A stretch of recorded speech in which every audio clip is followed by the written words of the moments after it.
capacité à se déplacer librement, il ne peut pas en être de même partout. Avec les multiples tensions, les multiples conflits présents aujourd'hui dans le monde.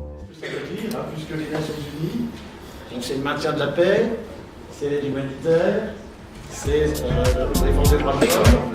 C'est ce que ça veut dire ce soir-là.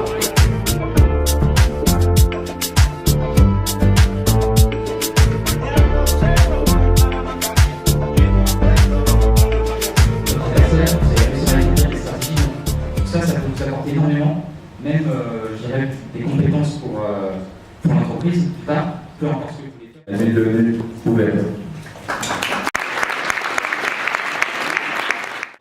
Donc au rappel de l'ordre du jour, donc, nous sommes aujourd'hui réunis en assemblée générale pour parler autour de la question faut-il réguler les migrations internationales. Donc nous allons maintenant procéder au discours de position des différentes délégations.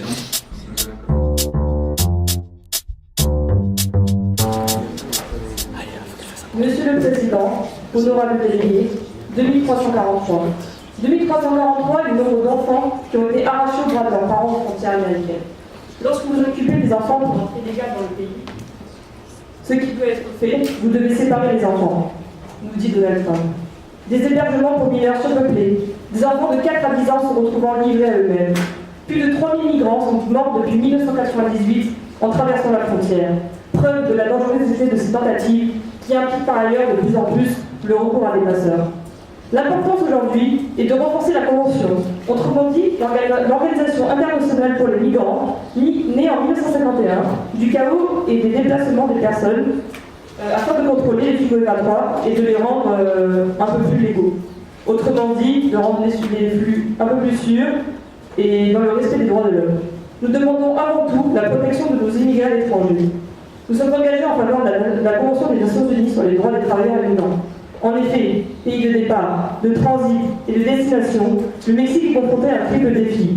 L'intégration de profils nouveaux et variés de travailleurs immigrants sur son marché du travail, qui s'ajoute aux mouvements existants à l'intérieur de la région, l'absence ou le manque de ressources humaines qualifiées et la réintégration de nos propres ressortissants de retour.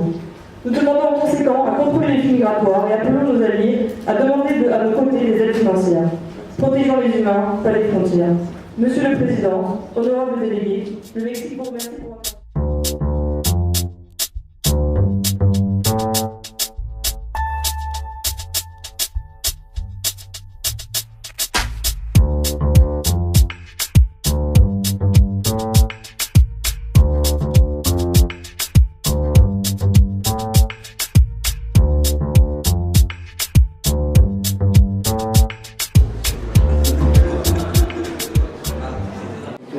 Il va falloir discuter. Est-ce qu'on est tous d'accord qu'il faut un système international de régulation des migrations? Parce que déjà on est tous d'accord sur ça.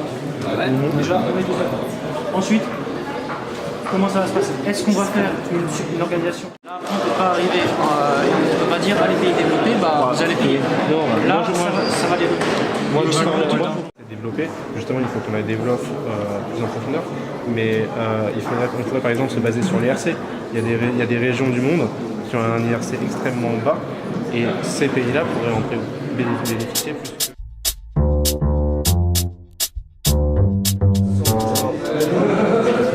Oui, mais justement,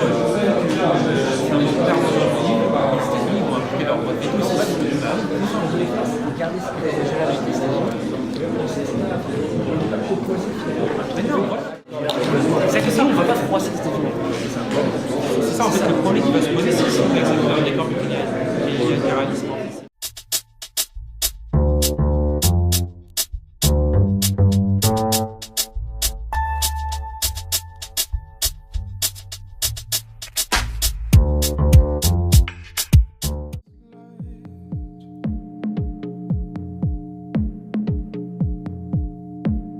De s'être illustré comme sorte de proposition tout au long des négociations et félicite les pays qui la rejoignent sur ces projets phares qui sont la régionalisation des collaborations via le biais de bilatéralisme et la concentration de fonds sur les problèmes migratoires.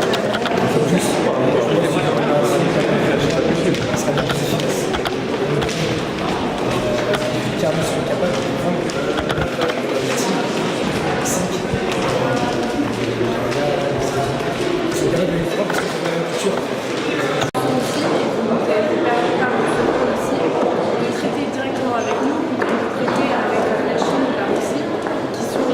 éloignés géographiquement.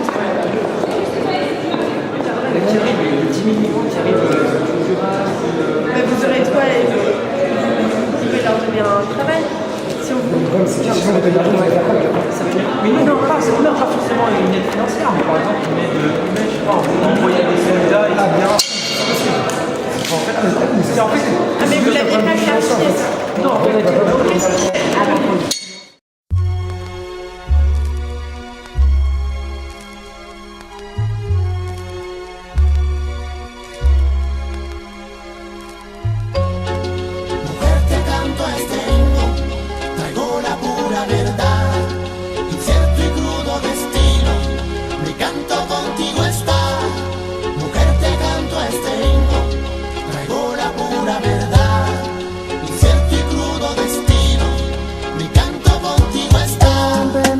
Vive ese preciado ser, por no poder decir, soltar su voz al viento, tratar de resistir, sin perder el aliento, sin parar ni un momento.